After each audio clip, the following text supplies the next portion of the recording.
No lo voy a explicar, tampoco lo voy a justificar. Solo quiero que alguien lo sepa. Una vez alguien me dijo que el silencio se gana. Yo aprendí que no. El silencio se paga, a veces con el cuerpo, a veces con el alma. En mi caso fue con los dos. Soy una de esas mujeres que caminan con la cabeza cubierta durante el día y los ojos bajados durante la noche. No me acuerdo la última vez que dormí bien, ni la última vez que me miré al espejo sin bajar la vista antes de verme completa. Por la mañana ayudaba a preparar el desayuno de 15 niñas que no tenían a dónde volver. Algunas llegaron al convento con moretones, otras con hijos y otras con esa mirada, esa que yo también tuve cuando llegué. Nunca fui buena para rezar en voz alta. Me trababa, me temblaban las manos, pero nadie me lo exigía, porque todas sabían que venía de un pasado que no quería contar, y aquí, mientras una cumpliera, nadie hacía preguntas. A veces me quedaba mirando una en especial. Llamémosle Lucy. Tenía 14, callada. Dormía con una cobija que no soltaba ni en verano. Una vez vi la marca en su hombro cuando se le cayó la manga. No dije nada, solo fui y le puse otra cobija encima. No sé por qué te estoy hablando de Lucy. Quizás porque cuando empezó todo, fue a ella a la que pensé primero. Una de las hermanas, no diré el nombre, empezó a recibir visitas que no pasaban por la entrada. Una noche la vi volver con el rostro rojo, respirando agitada, metiéndose al baño con la bolsa contra el pecho. Yo fingí no ver, pero al día siguiente, 2 tipos se aparecieron preguntando por ella. Uno traía la camisa abierta, el otro llevaba algo en la cintura que no dejaba dudas. Yo fui la que se les acercó. Les dije que ella ya no estaba, que había sido trasladada. Mentí, pero lo dije como si fuera verdad. Me creyeron, se fueron. Esa noche no dormí, no por ella, por las demás, porque si volvía a pasar, alguien más iba a salir lastimada. Yo ya conocía ese tipo de gente, una palabra maldicha, una cara mal puesta, y se metían sin pedir permiso. Entonces lo hice. Caminé 3 cuadras hasta el motel Nueva Aurora. Entré por la puerta trasera como si ya supiera cómo, y cuando la mujer del mostrador me miró, no dijo nada, ni preguntó, solo me entregó una llave. Cuarto 9, me cambié en el baño, pantalón negro, blusa cualquiera, perfume prestado. El hábito quedó doblado en una bolsa de tela, escondido dentro de una mochila que no combinaba con nada. Esa fue la primera noche. No dije mi nombre, no puse precio, solo entré al cuarto y esperé. No me acuerdo la cara del primer hombre, pero sí me acuerdo del sonido de la puerta. Se trababa un poco antes de cerrar, hacía un ruido como si dijera mi nombre en susurro. Ahí empezó todo. No fue una vez, volví. Cada martes y cada jueves, después de las 8, nunca subía con ellos. Esperaba a que entraran primero. Caminaba detrás, siempre unos pasos atrás, como si yo no existiera hasta que la puerta se cerrara. El cuarto 9 era igual de feo que todos, pero ya tenía mis reglas. Nunca prendía la luz completa, solo la del baño. La cortina del agua no cerraba bien, así que yo me bañaba de espaldas a la puerta, con la mano en la llave, por si acaso. Y el espejo estaba cubierto con un paño blanco que robé del armario del convento. Nadie lo notó, o no dijeron nada. Nunca hubo placer en eso, no se trataba de eso. Se trataba de pagar un silencio, uno que nadie más iba a pagar por mí. La hermana que tenía la deuda fue transferida poco después. La mandaron a un retiro espiritual, dijeron. Una de esas cosas que se dicen para no decir nada. Pero se fue, y nadie más volvió a buscarla. Las niñas siguieron su rutina. Algunas se graduaron, otras volvieron a la calle. Lucy todavía dormía con la cobija apretada. Un día me abrazó sin razón y me dijo gracias. Nunca supe por qué. O sí lo supe. pero preferí no pensarlo mucho, hasta que uno de ellos cruzó la línea. Un domingo a las 7 de la mañana, durante la misa, sentí que alguien me miraba. Yo estaba de pie, ayudando a repartir las hojas con los cantos. Cuando giré hacia el fondo, ahí estaba. No hizo escándalo, no se movió, solo estaba parado. Tenía la camisa bien abotonada, el pelo peinado, pero era él, uno de los martes. No sé cuánto tiempo me miró, quizás unos segundos. Pero desde ese día no volví a dormir entera. Empecé a equivocarme, olvidaba citas, mezclaba nombres, le hablaba a las niñas con voz temblorosa. Me dolía el estómago todo el día, a veces vomitaba sin tener nada dentro. Pensé en dejar todo, pero ¿cómo se deja algo que nadie sabe que hacías? Entonces vino el sobre. Una mañana, en la banca donde suelo sentarme después de barrer el pasillo. Papel grueso, doblado una vez, sin nombre, solo una línea escrita con tinta negra. No te preocupes, yo tampoco soy quien digo ser. No tenía firma, ni hora, ni dirección, pero estaba doblado justo en la mitad, como los mensajes que se pasan en clase, como algo entre cómplices o entre enemigos. No supe qué hacer con eso. Lo guardé en el libro de los Salmos, justo en el 88. Ese que dice que el alma está llena de males, que Dios ya no responde. Esa noche no fui al motel, ni la siguiente, pero ya era tarde, ya no podía borrarme. Pasaron semanas, no volví a verlo, ni a ninguno. Cambiaron las caras, cambió el turno, cambió el peso en mi cuerpo, pero el miedo, ese no se movió ni un centímetro. Intenté dejar el camino al motel, pero mis pies sabían cómo llegar aunque yo no quisiera. A veces solo caminaba hasta ahí, no entraba. Me quedaba en la acera del frente, viendo las luces que se apagaban y encendían sin ritmo. El cuarto 9 seguía usándose. Lo sabía porque una vez vi salir a una mujer con la blusa torcida y el maquillaje corrido. Caminaba como yo, con los hombros recogidos y la vista al piso. Quise hablarle, no lo hice. No tenía nada que decirle que ella no supiera ya. En el convento, todo siguió como si nada. Las misas, las oraciones, las noches sin ruido. Pero para mí ya no había nada limpio ahí dentro, ni las paredes, ni el aire, ni yo.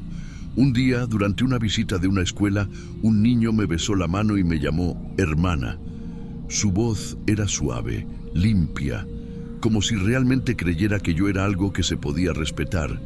Yo no dije nada, pero en mi cabeza vi otra mano, una mano masculina, áspera, que había jalado la sábana para cubrir mi nombre la última noche que estuve en el cuarto 9. No fue un gesto de respeto, fue para no leerlo, para no enfrentarlo. Desde entonces no volví a ese cuarto.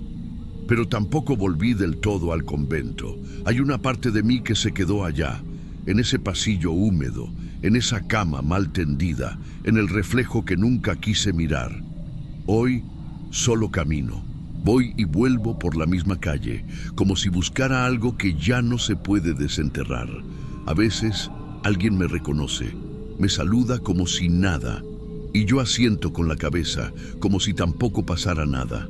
Pero todas las noches, cuando cierro los ojos, siento la puerta del cuarto 9 haciendo ese ruido, ese que parece decir mi nombre. Si alguna vez te toca besar una mano, piensa si esa mano está limpia o si simplemente no se ve lo que carga.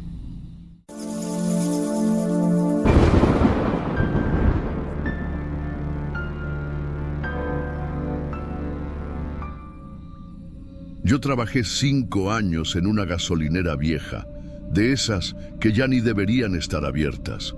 Estaba a la salida de un pueblo chico en Sonora, rodeada de puro tramo vacío, sin casas ni comercios cerca, solo monte seco y postes de luz espaciados.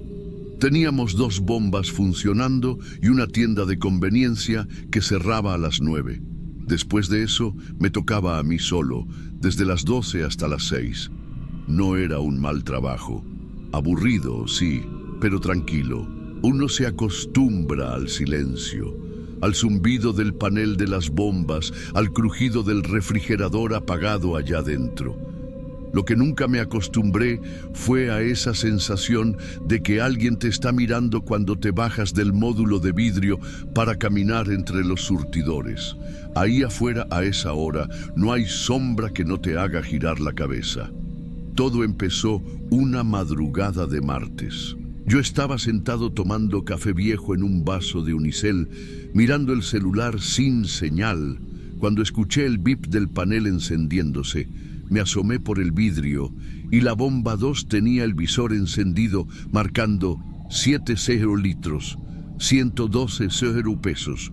Pero la manguera colgaba, quieta, nadie la había tocado. Me levanté pensando que era un corto. El sistema era viejo, de esos que a veces reiniciaban solos cuando bajaba la energía. Salí con la linterna y revisé el panel. Estaba caliente, pero sin error. Reinicié el general, desconecté por 10 segundos y volví a prender. Todo quedó en cero, nada raro. Volví a mi lugar. Me dije a mí mismo que era un fallo. ¿Qué pasa? Que el calor, el polvo, lo que sea. Pero mientras cerraba la puerta del módulo, vi el reloj de la pared, 03:33. No dormí nada esa noche, pero no por miedo, más bien por una especie de incomodidad. Como cuando ves algo que no puedes explicar, pero tampoco quieres exagerar. Me fui a casa sin comentarlo. Ni a mi esposa ni al supervisor. Total, ¿qué iba a decir? Que la bomba marcó sola. La noche siguiente, pasadas las 3, me quedé observando el panel desde dentro, con el celular listo. Y pasó. Otra vez. Exactamente 03:33. Misma bomba. Mismo visor. 7 litros, 112 pesos, pero esta vez yo estaba grabando. Lo apunté todo, el visor encendido sin nadie cerca, la manguera sin tocar. Grabé cerca de 1 minuto. Me sentía nervioso, pero no asustado, como si fuera a descubrir que el video tenía alguna lógica, algún fallo técnico visible. Cuando revisé el video, la pantalla del visor estaba apagada, negra, como si nada hubiera pasado. Apagué el celular, me senté. Me quedé un rato largo con la cara entre las manos. No sé cómo explicarlo, pero no era miedo. Era esa sensación de estar completamente solo, incluso cuando hay luces prendidas y cámaras encima. Porque ahí entendí que no estaba loco, pero tampoco tenía cómo probar lo que vi. Al día siguiente llegué al trabajo antes de tiempo. Casi no hablé con nadie. Estaba cansado, pero más por la cabeza que por el cuerpo. El encargado de turno anterior, Ernesto, un señor ya grande que a veces se echaba un taco conmigo, me dijo algo en tono de broma mientras se acomodaba su sombrero. No te vayas a asustar si los números bailan solos, ¿eh? Me le quedé viendo, pero no dije nada. No sé si lo dijo por decir o si lo sabía. En ese momento decidí revisar los registros, no los de la computadora. Eso era muy limitado y además ni siquiera siempre funcionaba el registro interno, sino los cuadernos físicos. Teníamos un archivo viejo en un mueble oxidado, con hojas llenas de anotaciones a mano, fecha, hora, placa del vehículo, litros cargados, nombre del chofer cuando era flota, lo que fuera. Estuve buscando cualquier patrón, algo que me ayudara a entender. Me fui 6 meses atrás y empecé a ir día por día en las hojas. Y ahí lo vi. Una entrada escrita con letra distinta, más apurada, con bolígrafo azul medio gastado, 03:33 AM, carga parcial 700L, 112.0, sin datos de vehículo. No tenía placa anotada, ni nombre, ni firma. Me quedé mirando ese número por un buen rato. Pensé, esto no puede ser una coincidencia. Revisé el día siguiente. Nada. Otro día. Nada. Y entonces encontré una nota más vieja, del jefe de estación.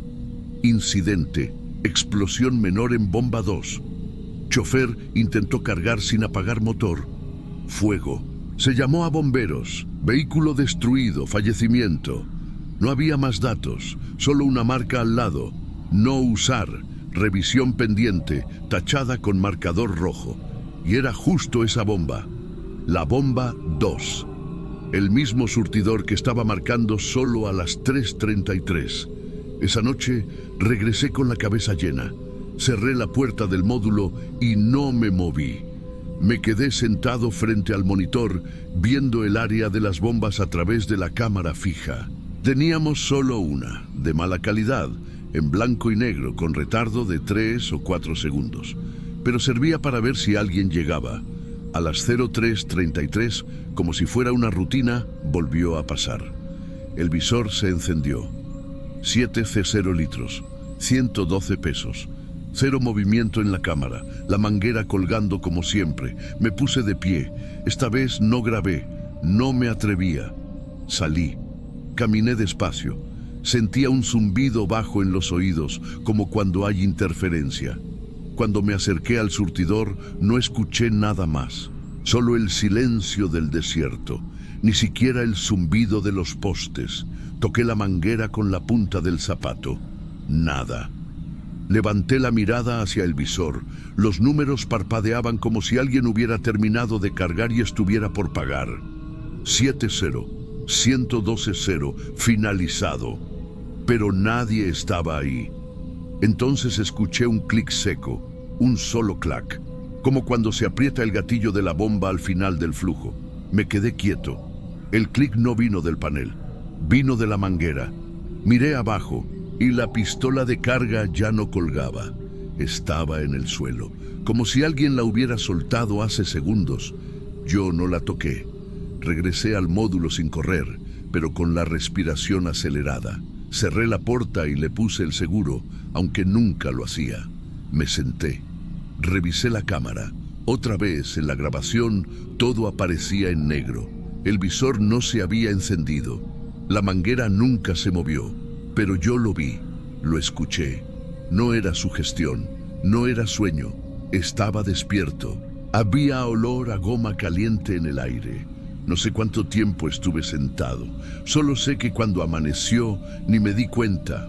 Me pidió el relevo, las llaves, y me fui caminando despacio, como si dejara algo pendiente allá atrás, como si todavía estuviera pasando. Ese día no dormí. Llamé al encargado, le dije que quería hablar con él en persona. Me citó en la oficina que tenían al lado de un taller mecánico, a 3 cuadras. Fui directo al punto. ¿Tú sabías lo que pasa con esa bomba? Él me miró fijo. No preguntó qué bomba, no dijo qué pasa. Solo se pasó la mano por la frente, como si ya hubiera escuchado esa frase antes, y dijo: la mandamos revisar varias veces. Técnicamente no tiene nada. Lo dejé hablar. Me dijo que había gente que comentaba cosas, que algunos empleados habían pedido cambiar de estación, que otros simplemente se iban sin decir por qué, que el accidente había sido muy feo, que el chofer quedó atrapado por el cinturón y no pudieron sacarlo, que la explosión fue rápida pero no total, que a la bomba la arreglaron pero nunca volvió a funcionar igual. Después de eso, se hizo un silencio raro. Él no me miraba a los ojos. Y yo, la verdad, ya había tomado una decisión. Me levanté, le agradecí por el trabajo y le dije que no volvía más. No quise firmar nada, no pedí carta. Solo quería alejarme de ahí. Esa noche no fui a trabajar. No dormí tampoco. Me quedé sentado en la sala, con las luces apagadas, mirando el reloj del microondas que marcaba las 3:31, 3:32, 3:33. Nada pasó, pero yo seguí mirando, por si acaso. Después de dejar el trabajo, traté de seguir con mi vida. Lo intenté de verdad, dormir normal, salir, distraerme. Pero había algo que no se iba. No era miedo, era como una especie de presencia mental que se me quedaba pegada detrás de los ojos. Como si algo se hubiera activado en mi cabeza y ya no se pudiera apagar. Durante los primeros días despertaba siempre a las 3:30, no por ruidos ni por pesadillas, solo abría los ojos, exactamente a las 3:33, como si mi cuerpo lo supiera, como si una parte de mí estuviera esperando que volviera a pasar, aunque no hubiera bomba cerca. Una noche, sin planearlo, terminé en el lugar. No manejé, caminé. Salí de la casa como si fuera al Oxxo, pero seguí derecho, sin rumbo claro. Y cuando me di cuenta, ya estaba frente a la gasolinera. No crucé la calle, me quedé del otro lado, entre las sombras, sin hacer ruido. Desde ahí podía ver todo. Las luces seguían prendidas. La tienda estaba cerrada. El módulo del turno nocturno tenía la luz blanca encendida, como siempre, pero no vi a nadie dentro. Eran las 3:28.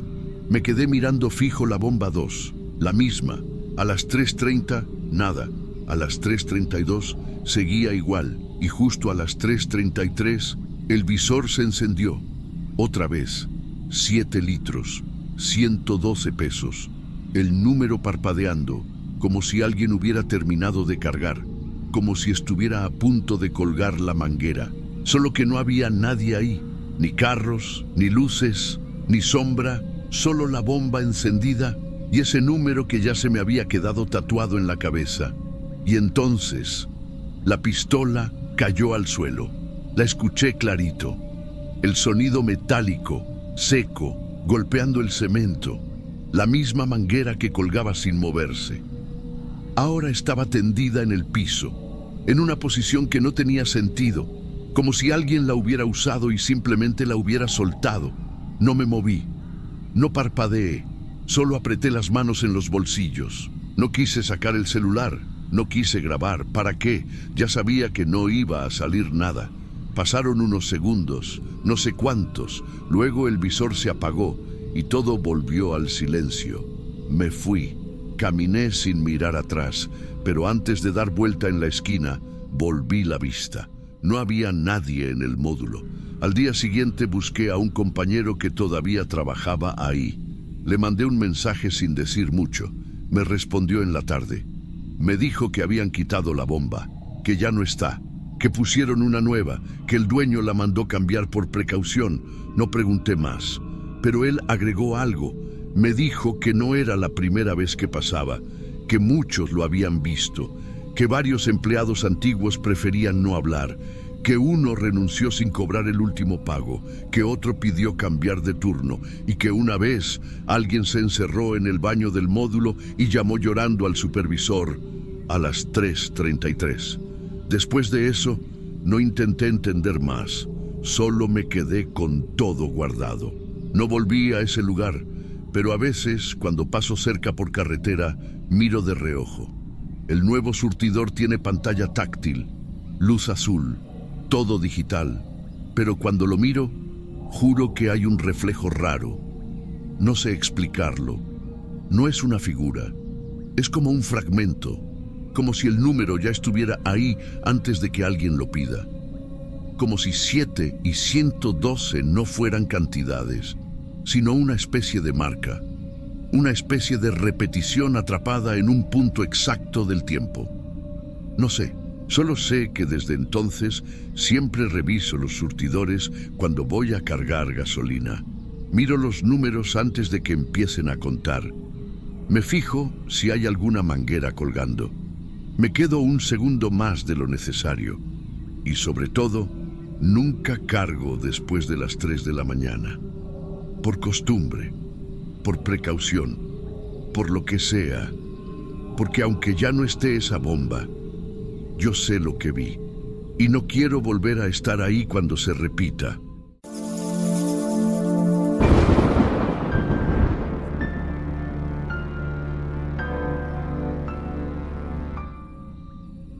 Yo no tenía ni un mes trabajando ahí cuando pasó eso. El cementerio es chico, no es de esos que tienen oficinas o guardias toda la noche. Somos 2 personas para todo: cavar, acomodar, limpiar, y a veces ni eso. Esa mañana llegué un poco antes. El entierro estaba programado a las 10, pero me gusta preparar las cosas con calma. Revisé el papel que me habían dado un día antes. Tumba 14, fila 3. Era un hombre sin familia, indigente, que murió en el hospital del pueblo. La funeraria traería el cuerpo directo, sin velorio ni nada. Entierro pagado por el ayuntamiento, pero cuando llegué a la tumba 14, ya estaba empezada. No sé cómo explicarlo. No era que alguien la hubiera terminado, solo la habían abierto como hasta la mitad. La tierra estaba toda echada a un lado, como si alguien hubiera cavado a escondidas durante la noche. Y después, parado. Me quedé mirando esa tierra suelta, húmeda. No había señales de herramientas. Y lo que más me sacó de onda fue que no vi huellas frescas. Nada. Ni marcas de pala ni pisadas. Pensé que tal vez el jardinero se había confundido, pero revisé el plano otra vez. No había error. Esa tumba era justo la que tocaba abrir hoy. Y nadie lo había hecho. Al menos eso fue lo que me aseguraron después. La neta, ahí ya me empecé a sentir raro. No sabía si terminar de abrirla o esperar. Caminé hasta el cobertizo, tomé una pala y volví. Mientras cavaba lo poco que faltaba, no dejaba de mirar los lados. Sentía como si algo me estuviera viendo desde dentro. Como si... no sé. Como si alguien ya hubiera estado ahí antes que yo. Una hora después llegó el carro de la funeraria. El ataúd era de esos de madera liviana, bien sencillito. Me llamó la atención que 2 personas lo cargaban sin esfuerzo. Parecía casi vacío, pero no dije nada. El único que venía acompañando era un tipo del DIF. No saludó ni se acercó a la fosa. El conductor bajó el ataúd. Me ayudó a ponerlo. Echaron un par de paladas y ya. 10 minutos y todo había terminado. Nadie lloró. Nadie dijo el nombre del difunto. Nadie preguntó nada sobre la tumba ya empezada. Esa noche me desperté sudando. Había soñado que el ataúd se movía.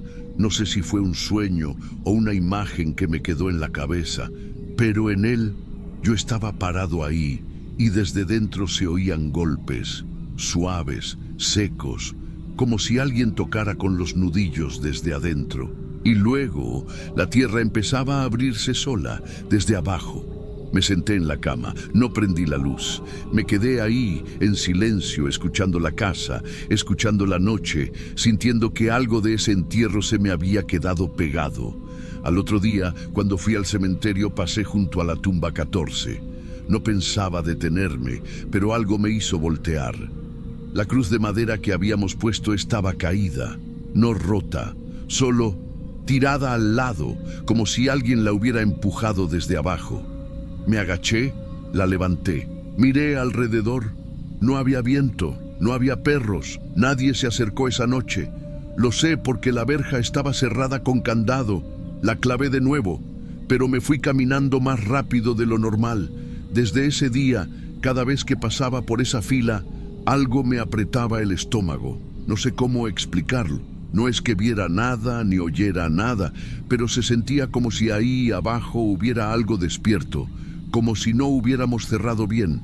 Después de eso, traté de no acercarme mucho a esa tumba.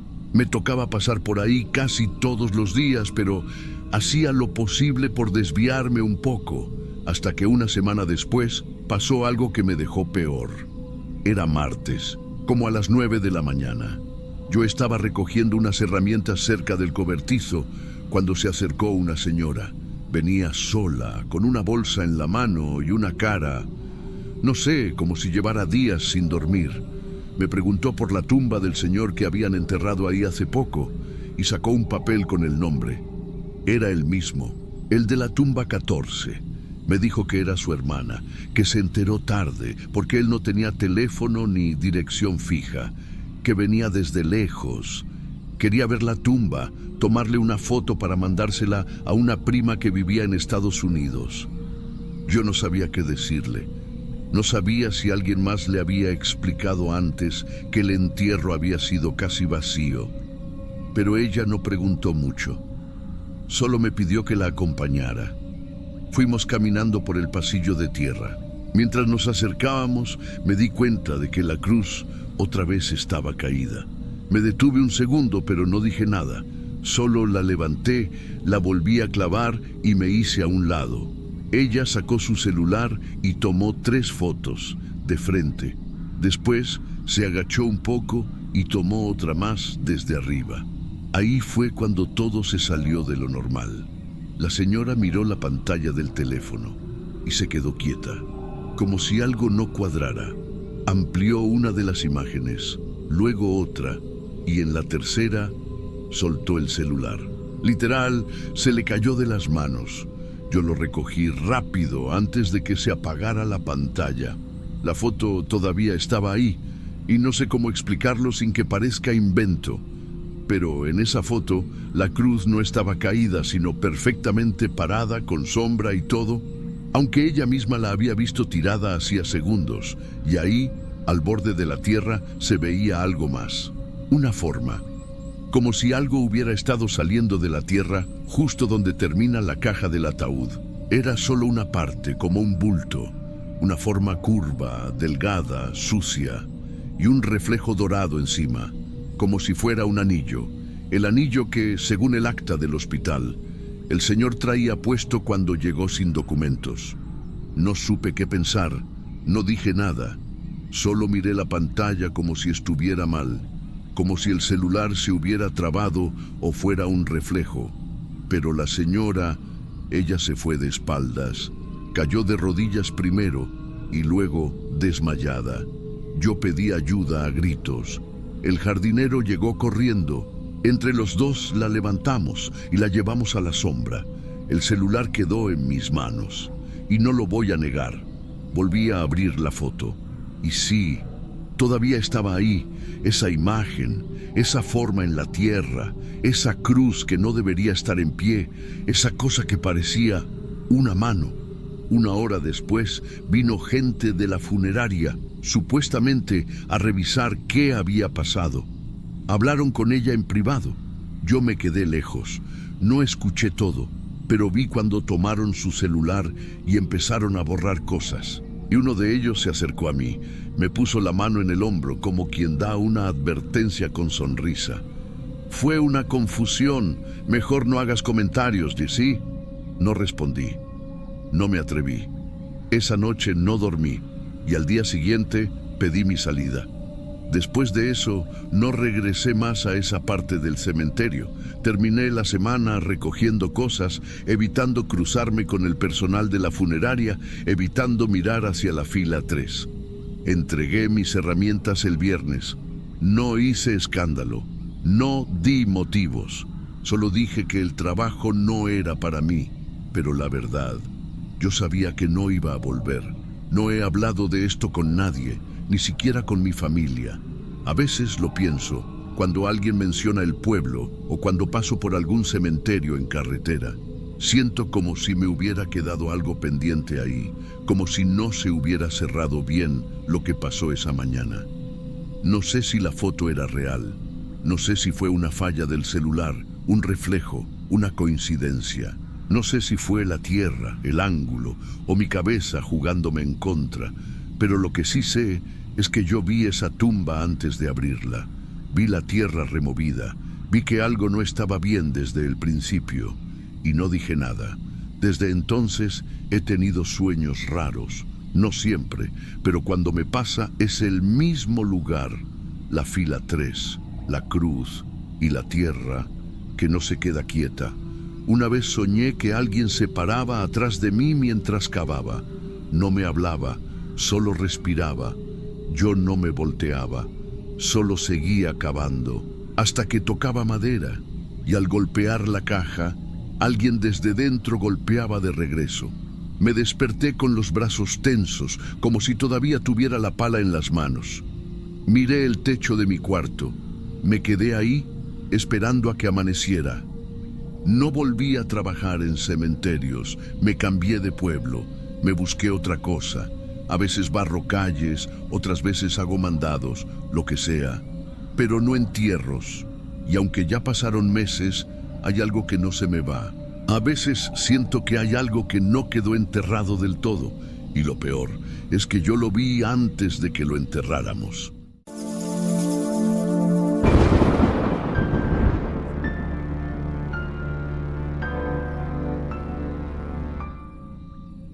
Yo sé que hay cosas que uno prefiere no contar, Y si me animo a decirlo aquí, es porque ya no me lo quiero guardar y porque sé que más de uno ha sentido lo mismo en algún tramo solitario de este país. Yo tengo 53 años y desde los 18 ando tocando con grupos en fiestas de pueblo, rancheras, guapangos, lo que caiga. Siempre me moví por mi cuenta, cargando el equipo en mi propio carro y siempre manejando de regreso solo, de madrugada. Nunca me había pasado nada raro. Hasta ese día, eran como las 10:30, ya iba de regreso de un bautizo en La Esperanza. Me habían contratado para tocar durante la comida y se alargó más de la cuenta. Pero ya ven cómo es la gente del pueblo, que si échate otra, que si nomás esta y ya, y entre una cosa y otra me fui saliendo cuando ya estaba oscuro. No me gusta manejar por la carretera grande a esa hora. Mucho tráiler, mucha curva sin luz, y la verdad prefiero el camino viejo. Es de terracería, pasa entre milpas y huertas, pero yo me lo sé de memoria. Lo he hecho 1000 veces, de día, de noche, hasta dormido. Esa noche todo iba normal. Llevaba la consola y los cables en la cajuela y las bocinas bien amarradas atrás. No había ni un carro más, apenas un par de luciérnagas en el monte y un aire frío que bajaba por los sembradíos. El camino estaba seco. Se veía polvo flotando con los faros. Fue justo después de pasar el árbol caído, ese que está como a la mitad del tramo. Ahí fue cuando lo vi, a un lado de la milpa de pie. Un niño, no tendría más de 10 años, parado entre los tallos, con una camiseta como gris y pantalón de mezclilla todo sucio. Sostenía algo en la mano, no supe bien qué. Al principio pensé que era un bote o una botella, pero no lo vi claro. Levantó el brazo, así, despacio, como pidiéndome que parara. Mi reacción fue frenar, porque eso hacemos, ¿no? Uno ve un niño solo en medio del campo y se detiene, pero apenas bajé la velocidad, sentí algo, no sé explicarlo, como si el aire cambiara, como si de pronto se hubiera enfriado por dentro del carro. El niño se acercó, despacio, y yo bajé tantito el vidrio. ¿Tiene agua? Tengo mucha sed, me dijo con voz bajita. No me preguntó nada más. No me miró directo, solo lo dijo como si ya lo hubiera dicho 1000 veces antes. Fue ahí cuando noté que no tenía sombra. Los faros del carro lo iluminaban por detrás.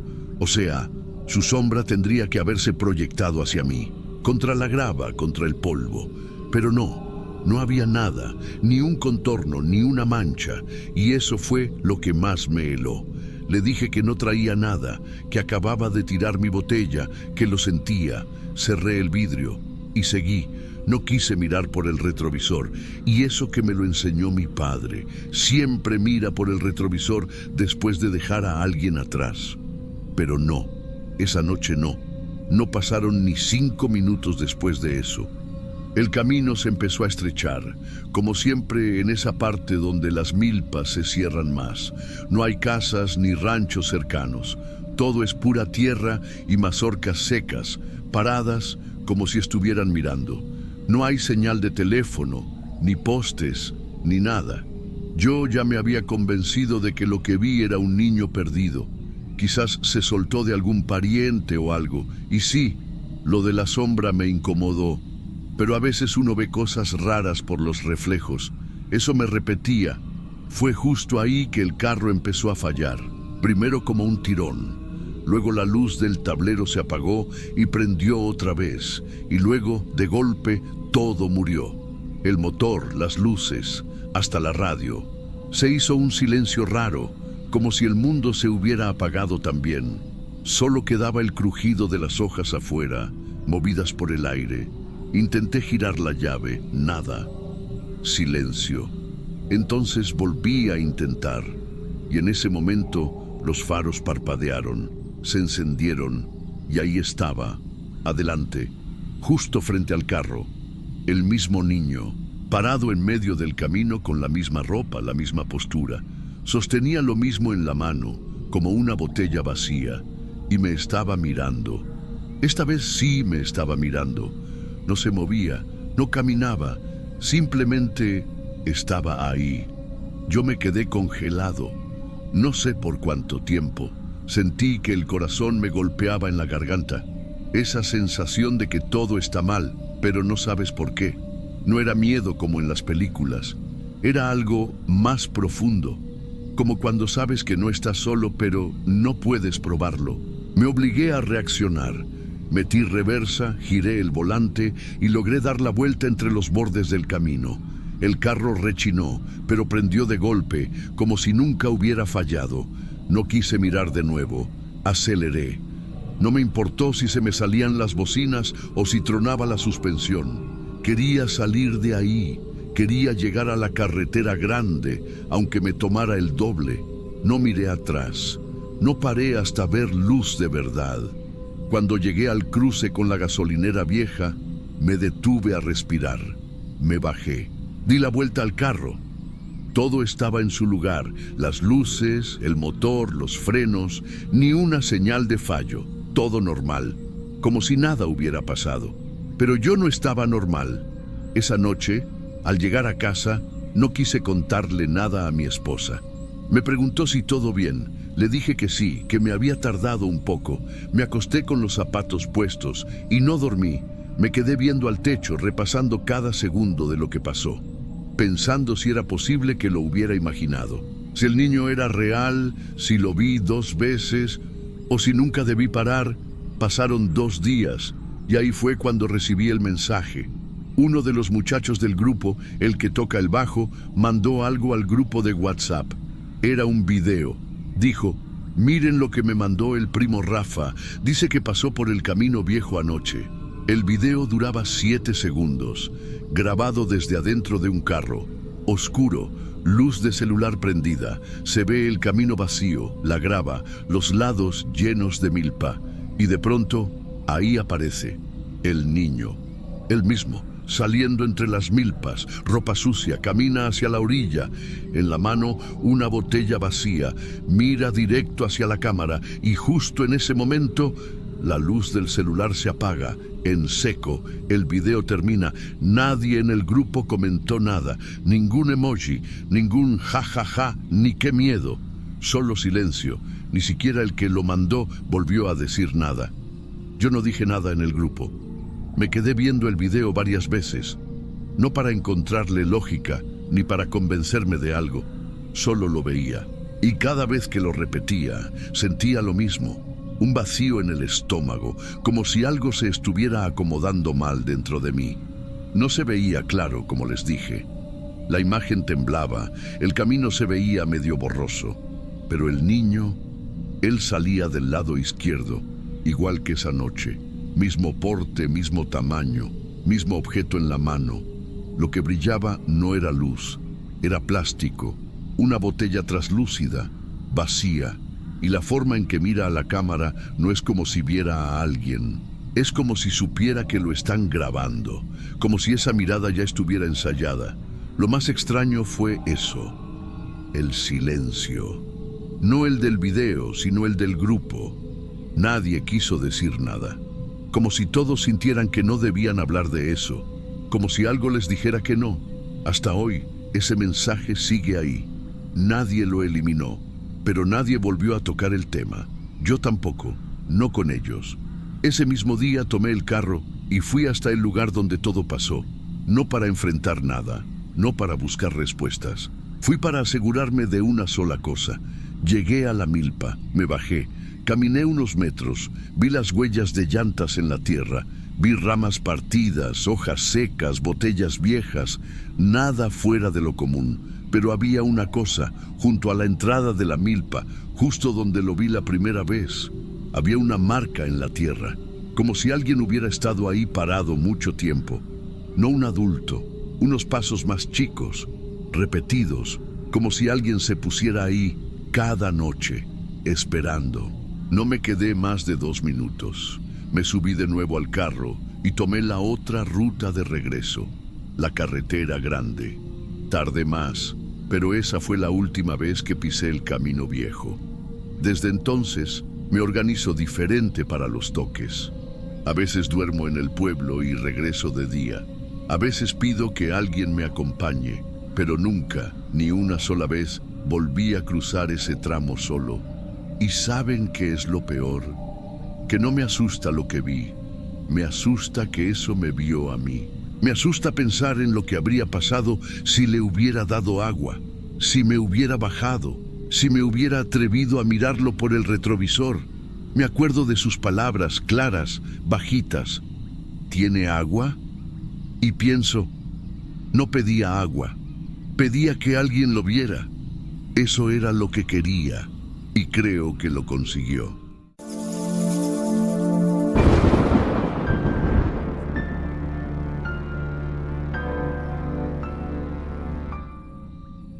Yo trabajé más de 20 años como taxista en Veracruz.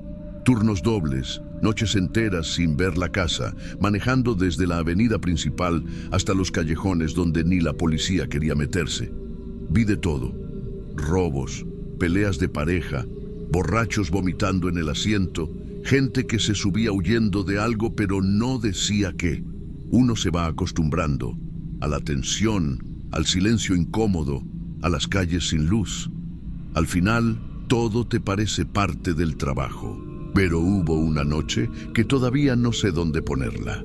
No fue un susto ni un asalto, fue otra cosa. Y si la cuento ahora, no es por buscar atención, es porque todavía me la trago cada vez que cierro los ojos. Esa noche no tenía ningún plan. Ya eran como las 11:30 y yo andaba dando la última vuelta, por inercia.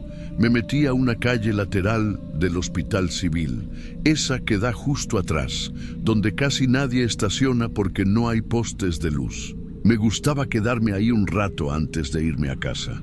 Me bajaba un poco la presión del día. Silencio, apenas el zumbido lejano de las ambulancias. No había nadie, solo mi taxi con el motor apagado y ese olor a cloro que siempre sale de las puertas traseras del hospital como si lo limpiaran con desesperación.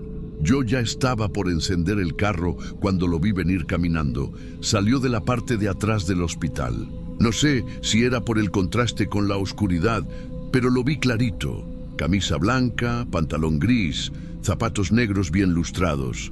Caminaba como si no pesara. Lento, pero seguro. No traía mochila, ni celular, ni cartera en la mano. Solo venía. Se acercó al lado del copiloto. No me preguntó si estaba libre, no hizo el gesto con la mano como hacen los que dudan. Solo abrió la puerta y se sentó. «A la colonia Buenavista», me dijo, sin mirarme. Yo asentí, más por reflejo que por entender bien. Arranqué el motor. Puse el cinturón y cuando iba a activar el taxímetro me dice: «Apágalo, te pago lo justo, pero no quiero que quede registrado». Lo dijo como si ya lo hubiera hecho antes, como si fuera algo común. Yo dudé unos segundos.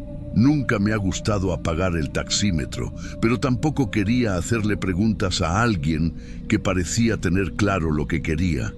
Entonces sacó un billete ya doblado del bolsillo y me lo tendió. Era uno de 200, húmedo por una punta, como si lo hubiera tenido apretado en la mano por mucho rato. Lo tomé y lo metí en el compartimento de la puerta, sin contarlo, sin decir nada.